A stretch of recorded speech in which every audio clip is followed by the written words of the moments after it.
आगामी निकाय चुनाव को लेकर टोंक में सियासी सरगर्मियां तेज हो गई है। वार्ड नंबर 23 से आशा जैन ने भाजपा की ओर से दावेदारी पेश की है। आशा जैन के चुनाव मैदान में उतरने की जानकारी पर वार्डवासियों ने उनके घर पहुंचकर बधाई दी और समर्थन का भरोसा दिलाया। आशा जैन ने कहा है कि उनका मुख्य लक्ष्य वार्ड में सफाई, बिजली, पानी, सीवरेज, सड़क मरम्मत और सुरक्षा के लिए सीसीटीवी कैमरे लगवाना रहेगा। उन्होंने कहा है कि वार्डवासियों के सुझाव को लेकर विकास कार्यों को प्राथमिकता दी जाएगी। परिवार की लंबे समय से चली आ रही जो है राजनीतिक पृष्ठभूमि को भी उनकी दावेदारी की जो है मजबूती माना जा रहा है। आइए आपको सुनाते हैं आशा जैन ने क्या कुछ कहा। नाम बताएं और आप वार्ड नंबर 23 से चुनाव के लिए बीजेपी से ताल ठोक चुके हैं। आपका घर में परिवार में मिलने वाले आ रहे हैं, वार्ड वाले आ रहे हैं, किस तरह का विजन लेके जाएंगे, क्या विजन रहेगा आपके इस चुनाव में? मेरा नाम आशा जैन है। हमारी पृष्ठभूमि पूरी राजनीतिक ही रही है। मैं यही कोशिश करूंगी कि मैं आगे इसी परंपरा को निभाते हुए और सबकी सहमति, सबके विकास से काम करूंगी।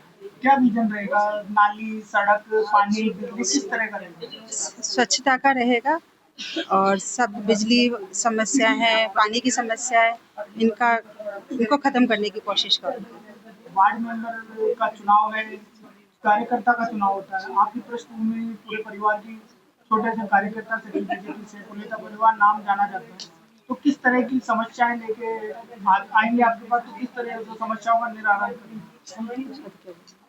जो भी समस्या आएगी उनका पूरी कोशिश करूंगी कि सब तरह से उनका समाधान करूं।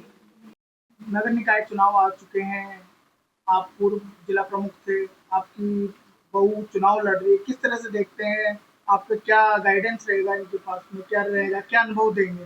आज नगर निकाय के चुनाव हमारे बिल्कुल सिर पे हैं और ये जो वार्ड मेंबर के रूप में जो मेरी बहू है ये खुद खड़ी हो रही है, तो एक उत्साह है, उमंग है कि ये फैमिली में मतलब जो हमारी जो चलती आ रही है परंपरा उसको आगे बढ़ाएगी और इसी परंपरा को आगे बढ़ाते हुए जिस तरह से आज मैं पूरे जिले में रूरल को जैसे मैंने देखा है, ये पूरे नगर निकाय को देखेगी। जो हमारा विजन था स्वच्छ, सुंदर, हरियाली, वही विजन ये भी लेके चलेगी कि अपने वार्ड को अपने स्वच्छ बनाएगी, सुंदर बनाएगी, हरियाला बनाएगी और जो भी यहाँ की डिमांड होगी उस डिमांड को ये पूरा करेगी।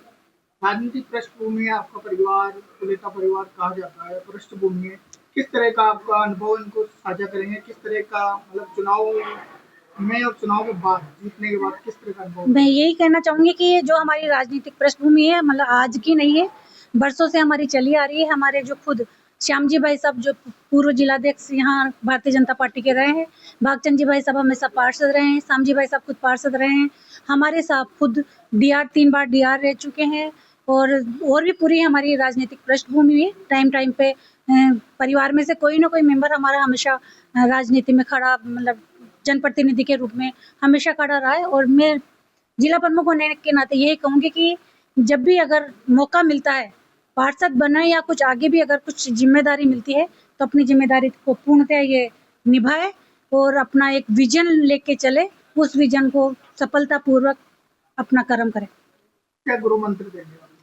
गुरु मंत्र यही दूंगी कि सबको साथ लेके चले और सबका विकास करे, किसी को नाराज ना करे।